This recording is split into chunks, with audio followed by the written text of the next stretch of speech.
सोने की मांग में पिछले कुछ हफ्तों से तेज उछाल देखी जा रही है। चाहे कमोडिटी बाजार हो या सेंट्रल बैंकों की खरीदारी, सोने की खरीद बढ़ी है। इससे कीमतें ऊपर गई हैं। आप फिजिकल गोल्ड को देखिए, चाहे सॉवरेन गोल्ड बॉन्ड को या फिर गोल्ड ईटीएफ को, सभी ने जबरदस्त रिटर्न दिया है। ऐसे में एक सवाल उठ सकता है कि अगर आपने गोल्ड में निवेश किया है या आपके पास पहले से सोना है, तो आपके ऊपर अब कितना टैक्स बनेगा और क्या आपको इस पर टैक्स भरना जरूरी है।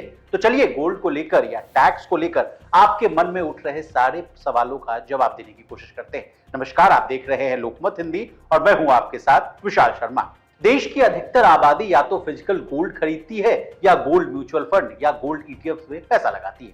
कईयों ने तो सोवरेन गोल्ड बॉन्ड में भी इन्वेस्ट कर रखा है। अब आपको तो पता ही है कि फाइनेंशियल ईयर 2023-24 के लिए 31 जुलाई तक इनकम टैक्स रिटर्न यानी आईटीआर फाइल करना है। आईटीआर फाइल करते समय सभी इनकम और कैपिटल गेन्स की सही जानकारी देना जरूरी होता है। अगर आप सोना बेचते हैं या इस करंट तेजी का लाभ लेने के लिए अपनी पोजीशन हल्की करते हैं, तो इससे होने वाले कैपिटल गेन्स पर आपको टैक्स देना होता है। अगर आप टैक्स नहीं चुकाते हैं तो ये टैक्स चोरी मानी जाएगी। ऐसे में इनकम टैक्स आपको नोटिस जारी कर सकता है। तो नोटिस से बचना है तो फटाफट ये काम कर ले। सबसे पहले फिजिकल गोल्ड वाला मामला समझते हैं। फिजिकल गोल्ड में ज्वेलरी और सिक्कों के साथ अन्य सोने की चीजें शामिल होती हैं।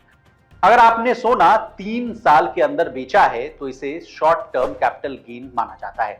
इस बिक्री से होने वाले फायदे पर आपके इनकम टैक्स स्लैब के हिसाब से टैक्स लगता है। वहीं अगर सोने को 3 साल के बाद बेचा है तो इसे लॉन्ग टर्म कैपिटल गेन माना जाता है। इस पर 20.8% का टैक्स देना होता है।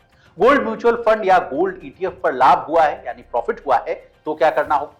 गोल्ड ईटीएफ और गोल्ड म्यूचुअल फंड से मिलने वाले लाभ यानी प्रॉफिट पर यानी 3 साल से कम होल्डिंग पर आपको शॉर्ट टर्म गेन के हिसाब से पैसा देना होगा। यानी इससे होने वाले फायदे या कैपिटल गेन्स पर आपको अपने इनकम टैक्स स्लैब के हिसाब से टैक्स चुकाना होगा। गोल्ड म्यूचुअल फंड या गोल्ड ईटीएफ को 3 साल के बाद बेचने पर इस पर भी लॉन्ग टर्म टैक्स ही देना होगा। सॉवरेन गोल्ड बॉन्ड खरीदा है या बेचना चाहते हैं तो बता दें, सॉवरेन गोल्ड बॉन्ड का मैच्योरिटी पीरियड 8 साल का है। लेकिन इससे पहले इससे बाहर निकलना चाहते हैं तो फिजिकल गोल्ड या गोल्ड म्यूचुअल फंड या गोल्ड ईटीएफ पर लगने वाले कैपिटल गेन्स टैक्स लगेंगे। इसके अलावा गोल्ड बॉन्ड पर 2.50% की दर से ब्याज का भुगतान करते हैं और ब्याज आपके टैक्स स्लैब के अनुसार पूरी तरह से टैक्सेबल है। वहीं 8 साल पूरे होने पर इससे होने वाले कैपिटल गेन्स पूरी तरह से टैक्स फ्री रहता है।